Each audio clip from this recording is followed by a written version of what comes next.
Welcome to Above Par. I'm your host, Kathy Hartwood. I show you how to take more of your talent to the golf course without practicing harder, taking more lessons, or buying new equipment. I show you how to end the frustration of underperforming so you can start playing to your potential. This is where you are going to learn how to think above par so you can play below par. Let's get to it.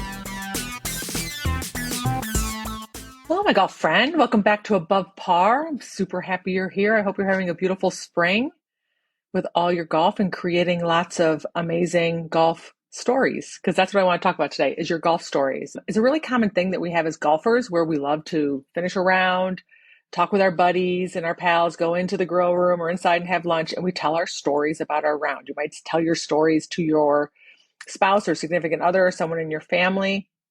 Right? You tell a story to yourself. And what I want to share with you today is about how these stories will affect you and the results that you create if we just believe and step into our stories. So anything that you have in life, you're going to have some circumstances, you have situations. We all have these. And then we create this dialogue. We create thoughts and beliefs and stories about it. We do a lot of that based on our life experience, our history, some of our family upbringing. We can create stories based on even just how we're feeling about ourselves that particular day. So these stories either serve us or they don't serve us. They either help us or they don't help us. They're working for us or they're working against us. We either feel better about them or we feel worse about them. We are either going to grow from them or we're going to stunt our growth. We're going to stop growing. We're going to stop moving forward. So what happens to most of us, what we do is we believe our stories. We think they're facts. We think that everybody would agree with us about our story. We sell it, right? We sell it really hard to other people around us. You might notice this or witness this as somebody coming in after a round and saying that that was the best they'd ever hit it, but they three-putted 6 times and woe is them and it's this horrible story and I'd really be really, really good and shoot really, really low if I didn't have these couple holes or these couple experiences. Or 3 putts, which is true, totally true, right? This is the way golf works. If we didn't have a blow-up hole or 3 putts, yes, you would shoot lower. But it's what's fueling that story, like why we're telling the story over and over again. Because when we create these stories, they affect how we feel. They affect the things that we do. They affect what we look for when we go out there and play. If you believe your story or buy into your story or start saying that this is who I am, I'm just a person who does X, Y, Z, then the next time you go out and play, you're going to look for that. Your brain wants to see evidence of it. So in other words, if you're just a player who never finishes well, listen to my story that I want to tell you about how I never finish very well. You feel sorry for yourself or bad for yourself. You're going to start producing that if you keep telling that story over and over again. Okay, so I want you to think about one of a round, any round, every round. It doesn't matter. I want you to listen to the story that you would tell someone else about your round. I want you to listen to the story that you would tell yourself about that round. And here are some things to look for in your story. You might notice that in your story that you beat yourself up a lot, that you have a lot of negative sayings or statements about yourself. I suck. I'm never going to be good enough. I always mess up on this hole. Right? You might feel sorry for yourself during a round as you tell your story if it was a round that you didn't play so great or didn't score so well. You might tell the story of how unlucky you are. I never get any good bounces. I always get bad breaks. Nothing seems to go in my favor. Right? A little victim-y. All the bad luck only happens to you. Everything would have been so much better if I only had this bounce or that bounce or the ball didn't go over here. I'm so unlucky. You might hear the story of your lack of confidence. I just don't know. I don't know what I'm doing. I have so much doubt. I don't know if I'm doing the right thing in my swing. I don't know how to hit that shot. Lots of I don't knows or I'm not sures come up in your stories. That's lack of confidence, lack of certainty. You might bring up people, blame people in your group. Betty was chewing her gum too loud. Billy was talking too much. Betty walked in my line. She wouldn't get out of my line. So I couldn't concentrate and I couldn't focus and I missed lots of putts because she was always standing in the wrong spot. Bob was jingling his change in his pocket. Right? That person's just too mean. They're too judgmental. They kept asking me my score on every hole. Right? We're at the effect of people or even people watching. Like there were people standing behind the green or the mowers came up. The guys on the mowers bugged me. They were always following us the whole way around. Have you ever had that? You're just synced up with the mowers, whether they're cutting the fairways or the rough or doing something out there, or the sprinklers, right? They're always watering. Because you're around at the effect of people. Are you passing blame frequently? Are you passing blame on conditions? Are you passing blame on the weather? Like I was playing really well until it started raining, or the wind started blowing, or the wind stopped blowing, or the temperature dropped, or the greens were bumpy, the greens were aerated. My ball was always in a divot. The rough was too long. Right? Is that part of your story? Are the conditions of the golf course? Do you notice thought loops in your story, such as, I always do that, or here we go again, or I did it again? Right? These are thought loops. We have a thought error that we're just repeating over and over again, and this is our brain finding evidence of it. So for me, part of my story was I'm always going to struggle with my putting. That was in my story. I believed my story. But the minute I would hit a wonky putt, I would go, here we go again. It's happening. It's another one of those days. If I had known that at the time, I would have known that it was a thought error, because all I'm doing is providing more and more and more evidence of a wonky thought, a thought that doesn't serve me, a thought that's not true, right? I had made that a truth for me. So I didn't think it was optional. I never knew I could switch that thought, right? So do you have some of those thought loops? I always have a blow up hole, and you're going to have a blow up hole and go, see, here it is again. I always hit one ball out of bounds.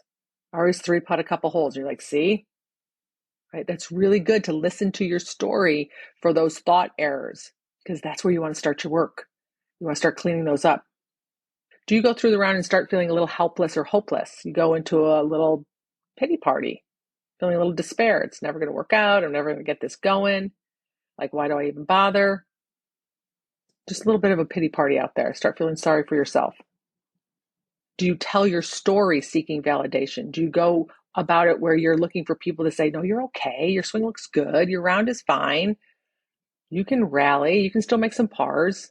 Do you tell your story while you're playing the round of golf to the people in your group, looking for validation, looking for them to tell you you're okay, hoping that they'll give you some empathy during the round of golf, right? That's usually because we're shaming ourselves somewhere in the round, right? But you tell the story hoping that someone will give you some validation back about your golf game, about the quality of your swing, about the way you're hitting it, about your possibility of scoring well.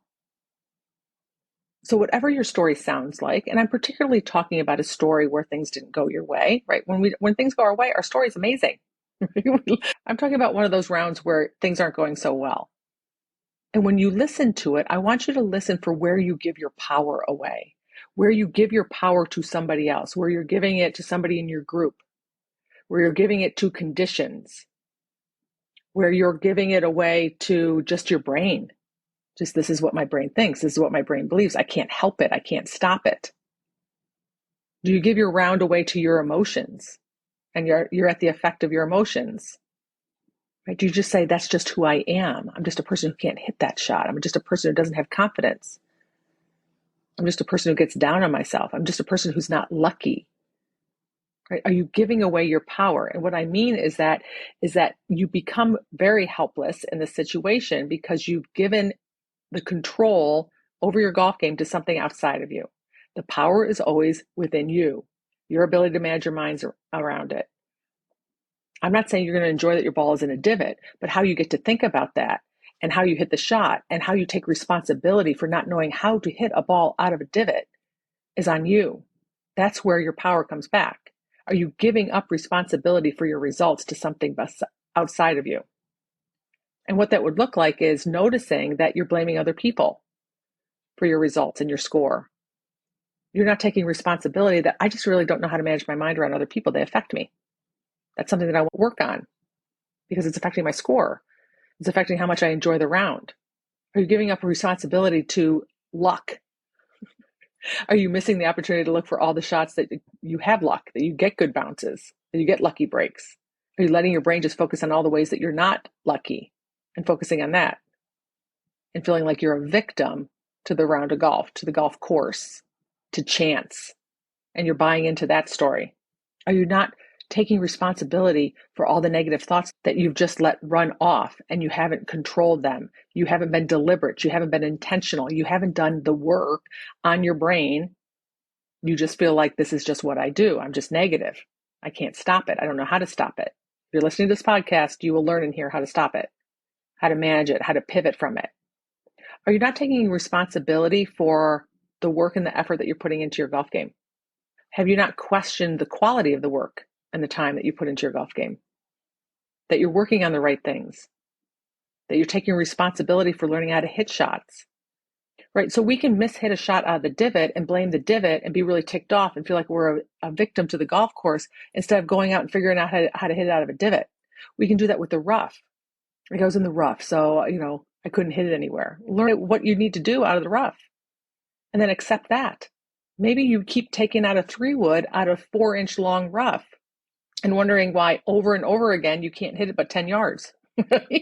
At some point, we're going to go, maybe the 3-wood's not the right club. What club can I get on this ball with this amount of grass around it?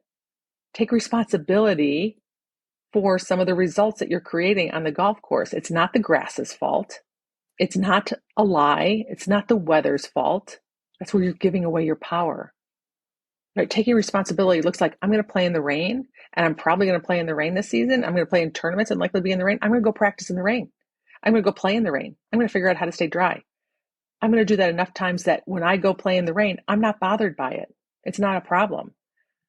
I actually have an advantage over the rest of the field because I took responsibility over learning how to play in those conditions, including cold, including wind. I took time to figure out how to hit on the even lies. Instead of sitting there going, I just don't know how to hit on even lies. So I had uneven lies all day, and that's why my score was horrible. That's not taking responsibility. That's giving away your power. And then you feel crappy. And then you blame that on your results. Right? So it all goes back to your story.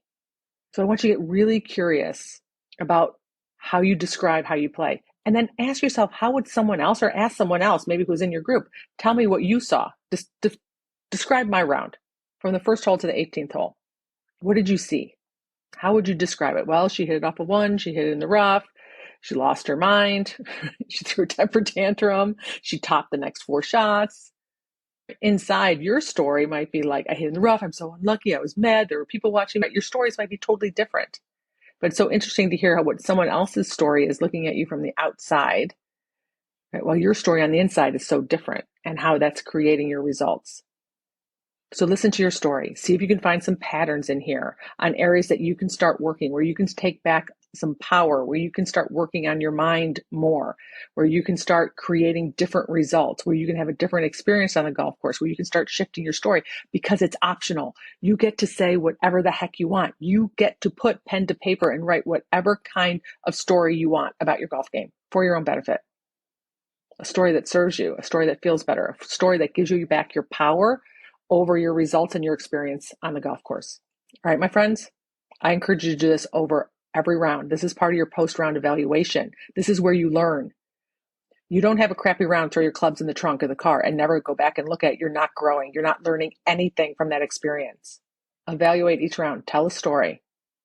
What can you shift? How can you grow? What can you improve for your next round? All right? If I can help you with this, want some coaching, reach out to me at Kathy@kathyhartwood.com. Right? Have a beautiful week, and I'll talk to you next Wednesday. Bye.